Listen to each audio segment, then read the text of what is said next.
Weather and life both change quickly. Do you have a farm estate plan? You need to learn the best option to help your family avoid or minimize federal estate taxes and other costs. I'm Brad Swenson, President of Swenson Investments and Commodities. We work confidentially with farmers, ranchers, and advisors to help develop the best farm estate plan.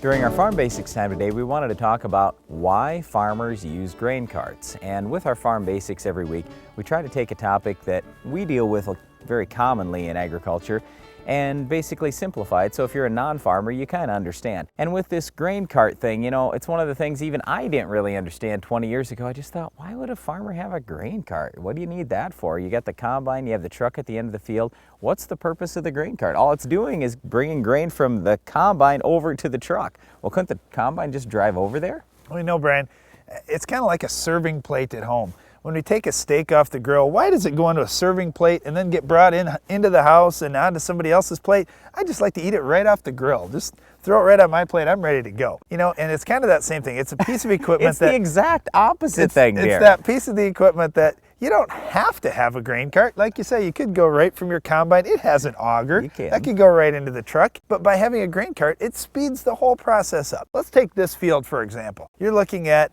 a quarter section of ground. And you say, okay, well, so what, big deal? Well, that's nice. But as our yields go up, let's say we're getting 200 bushel corn, 250 bushel corn, we can't even make it across the field. Or last year we had 70 bushel soybeans out here. Yeah, you can't even make it across the field and the combine's already full. So there you are in the middle of the field with a combine. Do you really want to drive your truck all the way out into the middle of the field? No. Or drive your combine back out to the edge. And the other big thing here is just the fact that the combine can then keep rolling. So I remember when we got one of our first grain carts, our dad was running the combine and I was running the grain cart.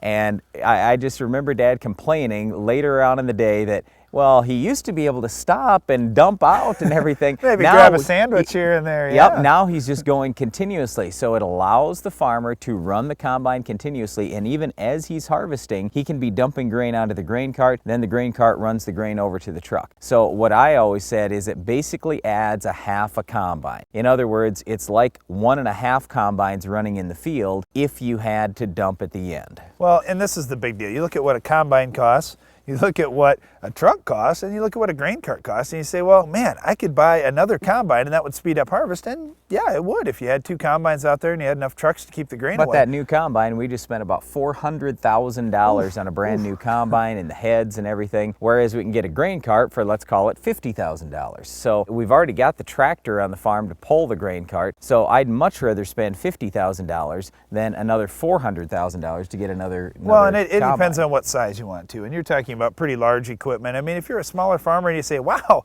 that sounds like a lot of money to me, you don't have to buy a brand new combine, you don't have to buy a brand new grain cart, and you don't have to buy the biggest one that they make either. You can find smaller ones. It all depends on what fit you have on your farm and how big your farm is and how big your fields are. But all I can tell you is this, I really love having a grain cart on the farm. It speeds up harvest, and when we speed up harvest, that means that we can also get our fall tillage done, our fall fertilizer done. Everything is done prior to winter setting in, and that's a big deal in the northern part of the country. One other thing that's a big deal is getting your weeds under control, like our weed of the week. Can you identify this week's weed?